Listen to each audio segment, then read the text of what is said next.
Hello,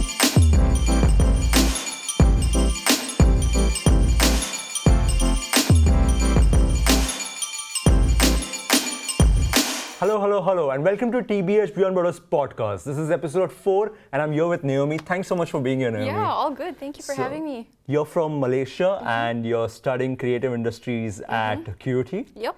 And right. So let's start there. How's your experience as an international student in Brisbane? Yeah, so far it's been great.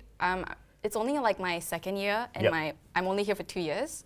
But it has been quite a challenge, coming to a new place, trying to survive, make sure you have groceries, a clean house, good studies. So yeah, it's like basically learning how to be an adult. That's true. But it's been good. I'm here. I'm alive. I think it's more than good because over the podcast we'll cover all the things that you've done as a student back home, but also as a student here. Yeah. So one of the things that I want to talk about is your role as the vice president of the QUT Malaysian Student Association. Yeah. So how did that come about? So how did you get involved with the Malaysian community at QUT? Yeah, so when I came to QUT last year, I wasn't like an executive member at all. So I just came in, just had fun with the group, and basically, just trying to find a community that I can be around with. And I would say that I kind of was good friends with the committee at that time. So when the AGM came about and it was time to apply, I was like, okay, you know what? Maybe I'll go for like the social media role because I am doing media and communication. So I thought, yeah, that would fit my field more. But then the committee members actually approached me and said, like, would you like to try vice president? Because we think you can lead and you're quite bubbly. So there'll be a good balance, to lead and then to be around a team. So I was like, whoa, that's quite huge. But yeah, sure. That's quite. Why not? That's quite, I think that really, I would take that as a huge compliment if the committee thinks, I was really flattered. I'm like, oh, you think I'm worth it? I can do this? So yeah, I went for it. And so we had a speech and during the AGM, and I talked about how like we are all because so was this the speech after you were elected, or did you have to give a speech before we were elected? Okay. So we had to, I think there was another candidate and myself, so we had to give a speech on like how we would contribute to the team and everything. Right. And I just basically spoke about how like, we are all we have in the community. And I kind of brought up this weird metaphor saying that like everyone is each other's like Maggi mee and chili sauce, because these are some of the things that Malaysians bring over from Malaysia because we don't have it here. So I said, yeah, we're all our Maggi mees and our chili sauce, so we need to stick together because we are what reminds each other of home. And I see why you got elected. I like puns, I like food, put it all together, and that's what we got. Really cool. So yeah, that's how I got it, and I'm still alive. Almost retiring in about 2 weeks because it's the end of the year already. Right. So you've completed 1 year as the vice president. Exactly. So how was your experience? Yeah, it was definitely all very new, taking on that amount of responsibility on top of, trying to survive on your own in a new country. But it was good because like bonding with these people in the committee, like you really get a new family and everyone's kind of supporting each other to especially like help the other Malaysians. Right. So it was good in the sense where, I actually had like a very stable group of friends and we helped each other. There was like planning events, keeping everyone in touch. So I was basically making sure that everyone was communicating well. Right. So it was a lot of that, and I think I was pretty much multitasking as a vice president. You do a bit of everything, right? So I was still helping out with social media like I wanted to do, giving input on the events, helping out at the events, sourcing for sponsors, contributors, getting in touch with like QUT people as well, the department, and asking them. So I learned a lot about cable trays and like event safety measures. So that was a plus that I was not expecting to learn, but that was and something. all the experiences that you've gained as the vice president for the QUT Malaysian Society Students Association is also something that then later helped you with being a co-project manager. Yes. Which is something that will come later. But before we jump into that, I want to talk about, I think societies and clubs are very authentically university experiences. And there are a lot of benefits that the students get from being and participating in these clubs and societies. So over the time of your role as a vice president, what do you think and how do you think the QUT Malaysian Student Association has helped other Malaysian students in QUT? Yeah, so I realized like the biggest thing about Malaysians is like food. Right. So if you have Malaysian food, you know there'll be Malaysian students coming around. And recently we had like a banana leaf rice event. Okay. Because like I realized in Brisbane there's a lot of northern Indian food, not a lot of Right. southern. Right. And in Malaysia we eat more southern Indian food. Right. So we had a banana leaf as our banana leaf event as like our Because I was welcoming going to event. say, like when you said banana leaf, Yeah. I just assumed that that was also a tradition that was existing in Malaysia. Because Yeah. I was going to bring up that banana leaf is a very South Indian way to Yes. have food. Yep, exactly. So in Malaysia, it's mostly Southern Indian. Yeah, so you don't get that a lot here. So Right. we thought like it'd be a great idea to have that, and a lot of people came for that event, and they were all actually quite happy at how it turned out. They're like, oh, this is really authentic because we got the banana leaves. We made everyone sit down at a table and have them. We served each of them, Yes, right? yes. Like how So you do it authentic, yes, exactly. yes. So we made sure it was like super authentic. So I think it's just about like giving the community a space to be together Yeah. and be Malaysian. Yeah. Because it's different, right? Yeah. It definitely is. So I think giving them that space and like a community to be safe, Right. you know, expressing your Malaysian Identity. idiosyncrasies and all that. Exactly, Yeah, yeah. so I think it was And that good. Yeah. There's also a good strategy to get them to attend events. Is basically you get food, Yes. Oh, and we then the members will Malaysians- follow. Malaysian food is a huge plus. Yeah. You know you have to have that. Like at almost every event, we try to bring in some sort of Malaysian food, whether it's like a dessert or we have nasi lemak, which is like Yes. So we try and get that quite often as well. So I think having food in the community is like such a big uniting factor. Yes. So I think that was like one of our main focuses, the food. And I think it's definitely worked. Yeah. Because I wanted to be there for the banana leaf. Oh, is party. it? Oh no, yeah. It was quite crowded. We actually had a lot more people coming in who didn't register, and we were like, Yeah. you have to wait because the other people signed up, Right. and if there's extras, then we can Yeah. give it to you. But yeah, that was quite a successful one. Yeah. And also with Malaysia and food and Malaysians in food, I think it's also something that we see in a lot of Asian countries where food is something that's really close to us. Yes, yeah. So say for example, someone from Malaysia is listening, an international student from Malaysia is listening. Yeah. What are the cheat codes that you use to survive in Brisbane when it comes to Right. Malaysian food? Okay, yeah, that is super important. So I actually bring like quite a bit of stuff back from Malaysia. Yeah. So we have like our 3-in-1 coffees. So I'll bring that. Malaysian Milo is different from Australian Milo. Is So that? yeah, so Okay. apparently I think the Milo over here is a bit more chocolatey, or is it the other way around? And back home it's I'm just very interested that you noticed. yeah, no, it really does make a Okay. difference. So, because like back home in Malaysia, they also sell Australian Milo, and it's a bit more expensive. Right. And people assumed it's better. But when I did try it, I'm like, you know what? I still kind of prefer the Malaysian Right. Milo. It's just something you're used to. Yeah, you grew up with taste. it. Yeah, exactly. It's the flavor. So Yeah. yeah, I actually brought packets, like little tiny ones from Malaysia. So bring your own Milo. They do not have Maggi curry flavor over here. That's or true. Tom Yum or Laksa. So you have to bring those. And I hear people bring like Maggi chili sauce. Yes. Because they don't actually have like the sweet chilies. Well, not a big option. Yeah. Right. So you have that. And then I actually do this thing where I buy pre-made frozen curry pastes. So there's this lady near my place in Malaysia. She's like a restaurant, head chef for a restaurant. And so she cooks a lot of Eurasian curries. So my mom's Eurasian, so I enjoy Eurasian curries. And you don't get that quite often in Malaysia as well. And what more in Brisbane.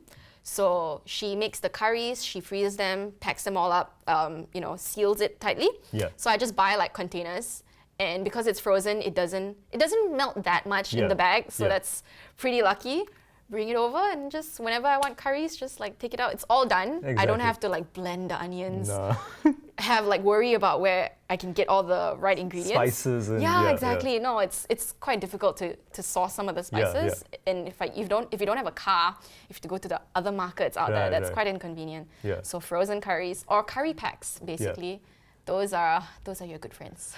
I mean, I'm just surprised by how far we, and that includes me, how far we go as international students just to Yeah. get food. Yeah, no, really. It's so important to us. It really is. Yeah. You can't function without like No. all of the authentic stuff. Yeah. Because I think you can get like if you try really hard, you probably can get the authentic food. Yes. But it's probably going to be more expensive. Yes. And sometimes it's just not up to your expectations. Yeah, yeah. So I'm just like, why am I going to pay so much more for something that isn't as Exactly. great? Yeah. There are a lot of restaurants, Indian restaurants in Brisbane that specifically mention authentic Indian cuisine, and I'm like, don't do that to me. Don't raise my expectations. Yeah, exactly. Don't give me false hope. I'm gonna go there and I'm just gonna be meh. Be a little disappointed. Not a lot. Exactly. Just a little disappointed. Yeah. It's not the same, right? Yeah. So. But then again, I'm also surprised that even when I have Indian food, and I'm not sure if it's the same with Malaysian food, but even when I have Indian food, and even though I'm slightly disappointed, but I'm still surprised that if you think about it in a bigger picture, like you're an ocean, like that you're in different hemispheres of the world, and my food from a different hemisphere is almost recreated in a different hemisphere. Yeah. So when I look at it that way, I'm like, yeah, that's pretty impressive. Yeah, I guess when you put it that way, that is true. For like, it is not easy to get it like 100%. But the so fact I completely that, get it that they don't get it 100%. Brownie points for you, A for effort, but B+ for execution. It's okay. It's the thought that counts. Yeah, that's so true. now moving on from the Malaysian Student Association to events and planning events. Yeah. So you actually were the MC for Chitra, which is the Malaysian event that happens in Queensland. Yeah. And you also helped them with photography and videography. And that was last year. Yeah. But this year, you're actually the co-project manager for it. Yep. That's quite a big promotion, Yeah. I would say. Yeah. So what happened was basically Chitra is an initiative under MASCA, which is like the Malaysian Australian Student Council of Australia. And they kind of like oversee all the other Malaysian student associations. And basically every year they have this event called Chitra, and it's like a multicultural event to showcase Malaysia's cultures and traditions. So last year I was part of the creative digital team under MASCA. And I was helping out with videography and photography. So I did actually do some recording for the event last year. But they also approached me and asked if I could MC. So that was like my first time MCing at anything. So that was quite nerve-wracking, but it allowed me to actually get behind the scenes of planning an event before I got into MISA, which was like planning events all the time, and Chitra as a co-project manager this year. So I think everything kind of fell in place. Yeah, so after being the vice president, I felt like, okay, you know what? I think I can probably take on a bigger role because I have some understanding of how events work. So I got into co-project managing. We started planning maybe like, I think it was March. March was when they started the very foundations. Selection process. Yeah, sort of. And then in May, that's when we had the meeting, and there were like 35 to 36 of us in the committee. And so I remember the first meeting, nobody knew what we were gonna do. I'm like, am I qualified to sit here and talk to everyone? But it was a huge learning curve because we had so many departments. We had like trading and booth, food department, entertainment, logistics, marketing and designing. So my role was basically overseeing 3 departments, and then the other co-project manager was taking another 3. So facilitating communication in those departments, and then also between the 3 departments. Exactly. Yeah. So it was a lot of group messages. Like I had so many group messages, and I'm like, I have to check this one. I have to check that one. And all of this while you're also actively studying full time. Yes, that's right. Yep. And the vice president. But thankfully, the president took over more of the tasks and the workload when I was co-project managing that, because that would have been really difficult to juggle. It was a lot, but it was good. I was learning a lot of the ropes. Just figuring out how everything was going to work. And this year's event was, I think, a little bit more significant because so happened our Independence Day falls on a Saturday this year. So we decided to combine Chitra and our Independence Day. 2 birds, 1 stone. Exactly. But that just meant like more pressure. You have to get this right. So it was, I would say it went pretty well for something that I was taking on for like the very first time. I would say I would say it went really well based on what I've heard. Thank you. It's very really cool. Reassuring. And also the committee that came together to put this event together were most of them also students? I think everyone working on it was a student. nobody, I mean, unless you're talking about like our contributors and sponsors, yeah, no. Everyone was a student. Everybody was studying, engineering students who are like super busy as well, and from different universities. So, you know, sometimes we had meetings at UQ, sometimes we had them at QUT, and it was just, oh yeah, and like during the winter break back home. So some of us went back to Malaysia, and we were actually bringing stuff from Malaysia because it's slightly cheaper. Right. Yeah, so communicating with the people in Malaysia, getting them to bring stuff over. It was a lot of coordinating. Yeah. So and everything has to go right. Yeah, exactly. For the event to come together. Yep. And it so did. It did, really yeah, cool. it did. But the last few weeks, like leading up to the event, it was hell, but like in the best way possible, because at least, you know, things are working, people are like getting things together. And I guess at the beginning of planning everything, you can't really feel it because you don't see anything happening. Come together, yeah, exactly. Like people are just planning things here and there. Yeah. But as things started to come together and you could see the props and the decoration and everybody just communicating, you're just like, oh, it's happening. Yeah, this is our baby. It's working out. So it was really good. Yeah, it was really rewarding, and I think like the biggest thing I've ever done. Yeah. In my life. Yeah. And it's also, I think, a moment of pride for you to be able to be to manage a project at such a high level for your country in a different country. That's right. Along with people from your country. I think that's a very it's a great atmosphere and a great team to be with. It's quite heartwarming. Yeah, I think so. And I'm also fascinated by the logistics of it because like this great event came together, and to think of it. It was just students. It was just Malaysian students in different universities in Queensland who were putting this together. Yeah, it's really cool. Yeah, no, the team did really well, and on that level, especially as students, I would say we did a pretty good job. Yeah. So while you're also doing that and the Queensland Malaysian Student, the QUT Malaysian Student Association, and also you're doing your bachelors. Yeah. You're also interning. Yes, I am. So how is that going? So thankfully, Chitra was on the 31st of August, and I only started interning on the 2nd of September. Okay. So I had like a 2-day break before getting into something again. Yeah. So I'm currently interning at a PR and marketing company. Yeah. So that one's gonna, that's for a period of like 3 months, and then I'm doing my capstone unit, and almost retiring from QUT Malaysia. Yeah. And then I'm out into the world of unemployment, another big chapter. For just 2 days as well. Yeah, just a 2-day break, and then I'm back into it. Yeah. And then you're back into another job. Exactly.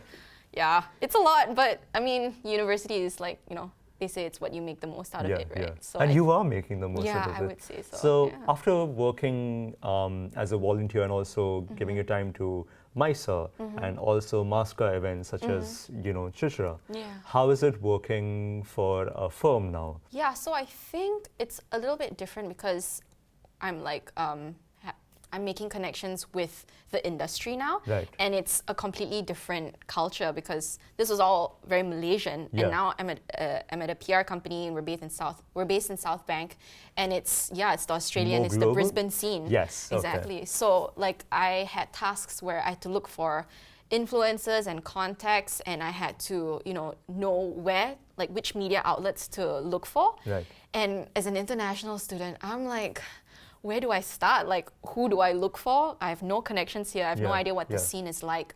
So, like, even I was searching for newspaper articles, and they were saying, oh, yeah, sorry, we just only want local media, like Brisbane media. And I'm like, wait, which newspaper is from Brisbane? Which newspaper is from Sydney? Like, it was just a whole different, scene. Yeah. And so even though the skills were transferable, like, okay, what database you can start looking for, or what type of, what tools you can use, it's just, what do I look for? You know, that's what I didn't know. Yeah. So I think it's a shift, but it's new, and that will also cool. allow you, because I think the shift from working with Malaysian students and Malaysian events to something more local and also something more global would also allow you to later take that to any part of the world. Yeah, definitely. Because you've mastered the transition. So now you can have that transition anywhere you go. I would hope so. Yeah. Which is a very good skill set to have. Yeah, definitely. Especially today, right? Everybody expects you to be able to be flexible. And just like switch whenever. And it's not easy, but I think it's good that I'm starting out at this level. Like before I go out into like the world and start everything, at least the real world. Yeah, the real would say. Exactly. Yeah, branding right there. But yeah, I mean, before I go out, at least I already have a sense of what to expect and that's right, what I can at least try to do and look for. So I think it's a good balance. Yeah, the Malaysian side and the Brisbane side. Right. So yeah, it's kind of come together. Yeah. It was not planned, but it's coming good. Together. Yeah, it's coming Just together. Just like Chitra. Yeah. It's coming together. It is. Yeah. So quite happy with it. Yeah. So also going back to back home in Malaysia when you did your diploma, you also did some filmmaking there. That's right. And one of the documentaries that you made won the Star Award at your university. Yeah. So what was that documentary about? Okay, so I did a diploma in communication back home in Malaysia, and I was majoring in broadcasting. So we were doing filming, script writing, TV broadcast as well. So for one of our final year projects, or I think it was in that semester, we had to make a documentary, and I can't remember how it came about, but we decided to do a documentary about childcare in Malaysia. So it's quite common in, I don't know whether it's just in the Asian countries, but like for both parents to work, right? So in Malaysia, you have a lot of caretakers, or I guess you would say maids, helping them at home. So all the kids would be sent to like daycares and whatnot. So we decided to look into how that affects the children's development, because it's such an important stage in their life. So if they are without their parents, how would that affect them? And what are the nurseries and childcare centers doing to kind of supplement what they're not getting from their parents? So yeah, we spoke to the childcare centers, we spoke to some teachers, parents, and I think we even managed to get a child psychologist to kind of explain, is it detrimental? Is it good? Is it bad? So yeah, that was nominated for the Star Awards, which is basically part of the communication faculty, and any works that is done by the students will get nominated by their lecturers for outstanding works. So I was quite surprised to hear that we were nominated and that we won that. And yeah, no, that was really cool. So with everything that you did in your diploma and also the creative industries that you are doing right now, you've had a plethora of experiences and also skills. You've worked with different departments in different sections of and in different fields. So going forward, do you have anything in mind, or do you have a few things in mind that you want to get into? Like, is it PR, is it marketing, is it filmmaking, is it documentary making? Yeah, so it's funny because I just figured out what I wanted to do like just a couple of weeks ago, because we had to do this portfolio and like a professional plan for our capstone. So it got me thinking, like, what do I really want to do? You know, I've done so much, but where do I want to focus it on? And I've kind of always wanted to delve into advertising for some reason. You know, the whole idea of coming up with a creative idea of how to communicate something.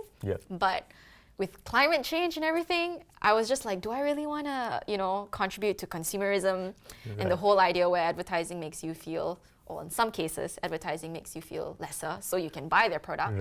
And I'm like, I'm not about that, even though I do enjoy the process of coming up with the idea, you know, like a smart way to tell that story.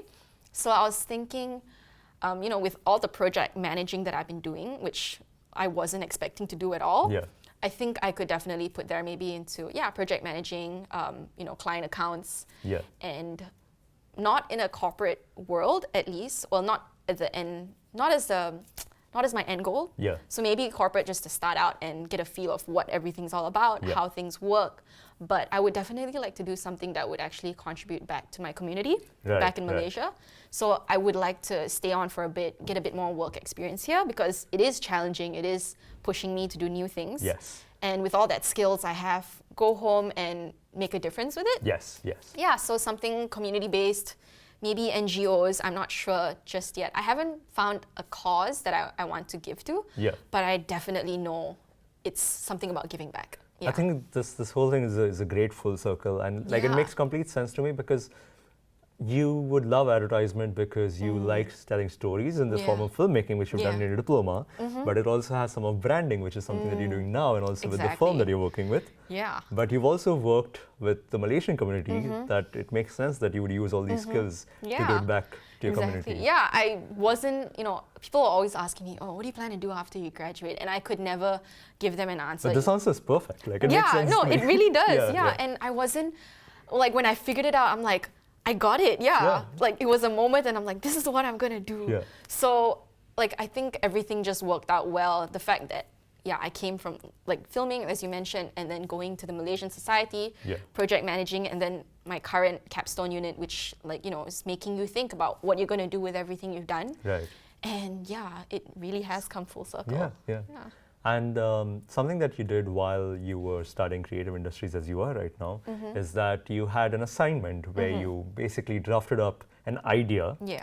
And that idea is now gone on to become and taken over by the government to actually make that happen, to actually implement that in Queensland. Yeah, that's really exciting, Yeah, so I would love for the audiences to know about this idea. Yeah, sure. So for part of we call it our Creative Enterprise Studio Unit, which basically...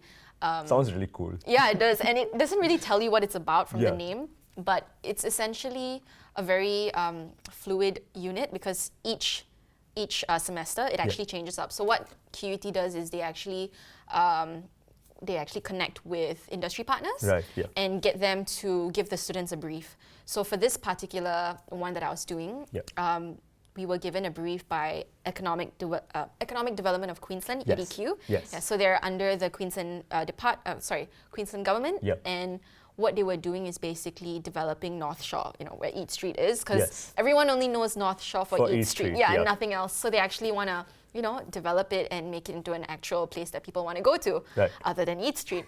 So we were given a brief to create. It was quite vague. They were asking us to come up with a creative program or a creative concept that was like diverse, sustainable, ethical, and it would attract a crowd. It was interactive, it was innovative, it was so basically many big words. Everything. Everything, yeah, exactly. And we were also like the first unit to try out this new format. So we were like the guinea pigs at the same time. We had nobody to look up to. We were just thrown in the deep end, take this brief, do something with it. And we were like, sure, we'll do that, sure.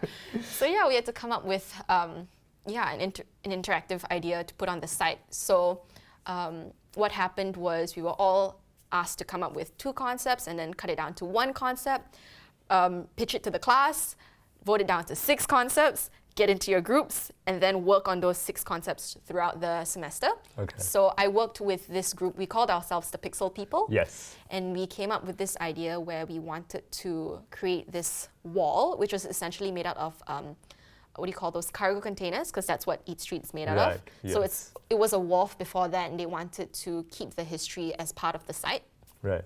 So we decided to go with cargo containers, and we were making this sort of like interactive AR art community project. So how it works is we would get artists, local artists to come aboard, create this art piece, and then we would convert it into a digital convert it into like a digitalized version. Yes. And you would use either an app or a website. We haven't quite decided. And we would want to have the community interact with the art piece through the app. And the main medium would be using AR. Right. So it was a public art piece, and everyone could contribute and put their own spin to it. Yeah. And you could kind of see the progress when everybody contributes something, and it's like, oh yeah, this is made by the people at Northshore. And we would like to have different art pieces throughout the year. Right. So so we had 6 concepts in each class, and we had, I'm not sure how many, but each class had 6 ideas, and then I think throughout the cohort we had maybe 10 classes or more. I can't recall, but I know there were 55 teams in total. Yeah. So out of those 55 teams, another 6 got finalized, and with that 6 ideas, we were actually given the chance to pitch it to the people at EDQ, and we were doing it at CBUS, which is like the huge building next to QUT. Yes. It was so cool. Like the 6 teams went up to the top floor, and we were like, oh my God, this is so cool. Present to the government. Exactly. Yeah. It was like, act professional, don't show your weaknesses. Yeah, so when we found out we were shortlisted, we were, of course, like super excited that we even got this. And The thing is, after we got selected, we were actually asked, do we want to continue with it? Because it would go above and beyond week 14. So, Right. and like, you know, at that time, everyone is so busy with assignments, and then we have this thing to work on. And once we actually pitch outside QUT, we're not actually graded for that. Right. So it was like completely voluntary if you wanted to go for it or not. Yeah. But we were like, yeah, let's just do it because Great decision. exactly, Yeah. like you don't get this opportunity all the time. So of course it's going to be tough with week 14, but just do it. And so we did, and we even got mentorship from our lecturer, and they even brought in external people to kind of help us adjust our pitch to an actual client, because you know, we're also used to just pitching to our lecturers and our audience and our students, but now you're pitching a real idea to stakeholders and people who want to make money off this. So it was quite a shift in changing our language and the type of angles we would present our idea. Right. Yeah, so we had to do that for 2 weeks. It was quite intensive because I was meeting up with my team like 3 times a week, and I'm like, I see you guys so often. But so we did that, and then all 6 teams pitched it at CBUS, and it was really interesting to see the types of ideas. You know, it was like a wide, diverse, like different ideas basically, and it was so interesting to see all these ideas come up in one space. And it was also inspiring, I guess, to be among these people who are so passionate and actually managed to get this far. So once we pitched those ideas, we waited for about 2 months, and then the email came in saying that we were selected. And when I saw it, I'm like, oh my God, guys, we won! I couldn't believe it, honestly, because there were so many good teams out there. So it was so rewarding. It was great. It was really great. Yeah. So we got chosen, and then we met up with EDQ and QUT, and basically they were telling us, all right, so we're going to move forward with this. We still have to go through all the stakeholders, the risk assessments and everything. So it will take some time, but just to know that, you know, people think our idea is actually worth something, that was great. And the fact that they're going ahead with it and they want to implement it. Exactly. So it's probably going to kick off maybe end of this year, early next year, and we're probably going to help. The Pixel people are probably going to help more on an advisory role, because we don't know how to make apps, or I don't know how to do any of that. So we'll probably just, you know, make sure, check in once in a while. To just kind of go like, that's okay. That's all right. That's okay. Yeah, I like that. No, I'll take this out. Take that out. It's really cool to do that. So I would say that my uni experiences have been very rich. And I mean, just think about it. Like you made something for an assessment at university that will now almost be immortalized in Brisbane if you and put in it that Queensland. way. Like you made something, and now that would exist in a city that you went to study. That's great. Was not expecting that at all. Like when you came here, you I'm sure like no one thinks like, hey, I'm going to immortalize this art piece here. I'm going to come to Brisbane just to do this project, and I'm going to leave after that. But you should, great. This is a long shot, but you also should probably like pitch to EDQ and ask them to like kind of rename some of the things there for the Pixel people. Like call something like the Pixel people. Yeah, why not? If it works out, if they like our ideas. Or if they want you to sign somewhere. I can do that. Just send me all the documents, you know. But it's pretty cool. That's really cool. Thank you. And I think that's all the things that you've done, not only in your diploma, but also as an international student here, is a great mix of everything. It's focusing on your academics, using your academics to impact the community, working with your community, working with local businesses in Brisbane. That's right. And it's all coming together, and it's come out to be really great, just like Chitra. Thank you. So if you put it that way. It's a good metaphor.